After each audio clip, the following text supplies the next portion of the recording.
El recorrido, nuestro guía turístico por un recorrido oculto y secreto, Jorge Baradit. Me gustaría partir con uno de los hitos ya contados ahí por Jorge, documentados además. 1647, un terremoto que al parecer arrasó con gran parte de Santiago y donde se empieza a diseñar lo que para muchos es una historia bien mítica, ¿no? La del Cristo de Mayo. Digo mítica porque algunos dicen que era propiedad original de la Quintrala, de la mismísima y temida Quintrala, Gonzalo Peralta. ¿Es cierto esto? Partamos por ahí. A ver, eso yo no tengo entendido que es así. Lo que sí es que la familia Lisperguer tiene una vinculación muy estrecha con los agustinos. De hecho, ahí él cuenta que eran vecinos.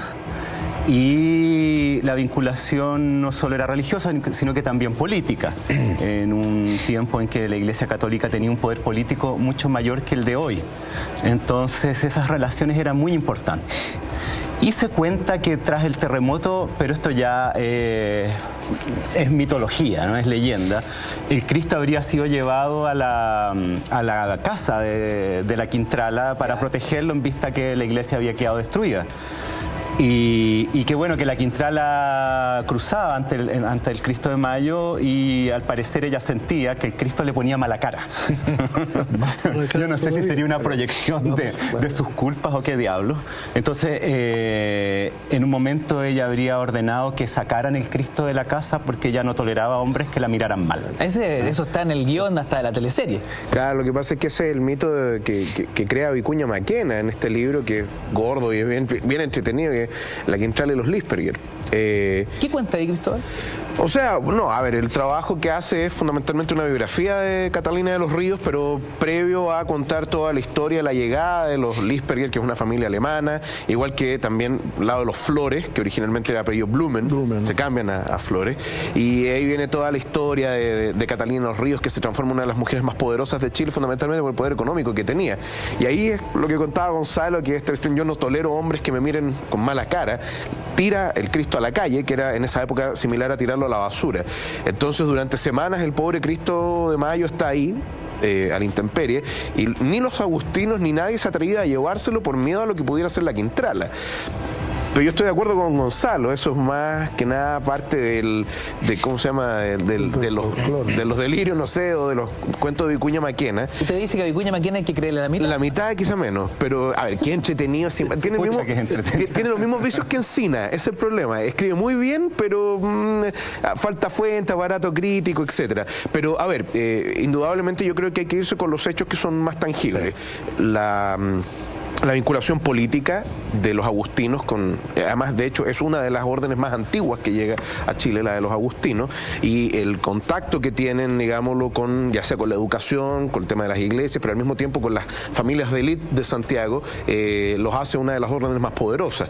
Indudablemente la historia también está tapizada por un poco de inquina contra el Cristo Mayo. Está el libro de Miguel Luis Amunátegui, el terremoto de 13 de mayo de 1647, donde Amunátegui y tantas páginas que tiene el libro habla de la superstición espantosa del pueblo de Chile, que creía que por subirle la corona al Cristo temblaba, etcétera, y que además también mostraba cómo finalmente había una especie de histeria colectiva respecto a los terremotos y a la influencia de la divinidad. El obispo de Santiago, Villodres creo que era, había mostrado que solamente se había mantenido esa muralla donde estaba el Cristo, y esto en un signo. En fin, pero más allá de las coincidencias, más allá también quizá del sesgo que podría tener el relato Amunátegui o de lo que quisiera hacer Vicuña Maquena con su trabajo, que finalmente es un tema efectista, hay una historia que subyace, ¿no?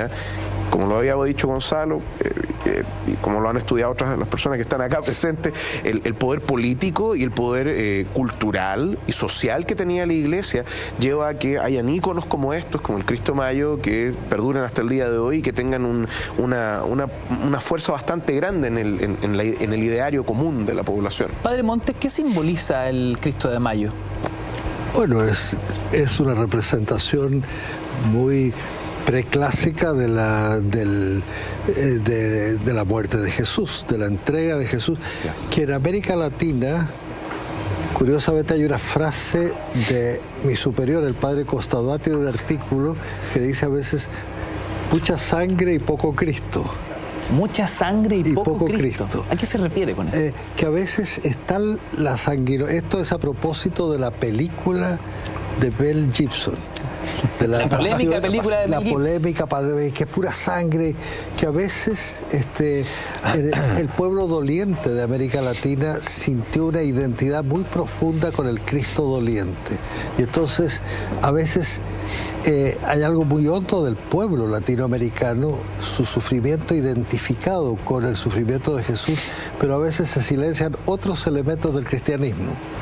Entonces, ahí obviamente que es una figura particularmente dramática, la del Cristo de Mayo, que a la vez recuerda un momento particularmente doloroso del pueblo de Santiago de Chile en esa época, la destrucción de Santiago, donde la iglesia estuvo muy cercana y a Jesús lo sintieron muy cercano. Ahora, para poder entender lo que sucede con el Cristo de Mayo, me gustaría que pudiésemos visualizar el nivel de devastación que tuvo Santiago en ese terremoto. Mira, lo primero que me gustaría que entendiéramos es qué se sabe hoy del Cristo de Mayo. Eso es lo primero. Porque lo que se ha dicho acá es lo que dijo Vicuña Maquena, y sabemos que Vicuña Maquena, los papeles de Vicuña Maquena eran los que usaba él, y muchos de ellos no llegaron hasta nuestros días. Cuando uno recorre las bóvedas del archivo de los agustinos, efectivamente uno se encuentra la relación que tienen los Liesberger con los agustinos, y es una relación dadora de vida, digo yo, porque los Liesberger efectivamente se preocuparon de los agustinos en los primeros tiempos de ellos como orden. Entonces ya tenemos una relación que yo no la llamaría de poder, hay una relación de subsistencia, porque tenemos que ubicarnos en la fecha que estamos. Estamos hablando de un país que está en ciernes, no, de una comarca que está en ciernes. Una comarca que con el terremoto, como tú preguntas, se devasta. Es una comarca en donde efectivamente el Cristo es el que queda en esa iglesia, según lo que cuentan los relatos. Yo me recuerdo que el escribano Toro Mazote de la época, antes de partir el terremoto, se lleva los papeles a su casa. Y nosotros nos encontramos con Ginés de Toro Mazote cuando leímos los papeles, y él cuenta que se lleva los papeles a su casa. Bueno, gracias a eso es que nosotros tenemos la posibilidad de conocer a puño letra lo que hubo antes en ciertos lugares. Por lo tanto, yo creo que es interesante cuando uno empieza a reconstruir la historia, no solamente la de la iglesia, el acercarnos a los archivos. Y en base a eso poder empezar a reconstruir una historia como la que estamos conversando acá de la iglesia, que lo conversábamos delante, está recién en ciernes construyéndose.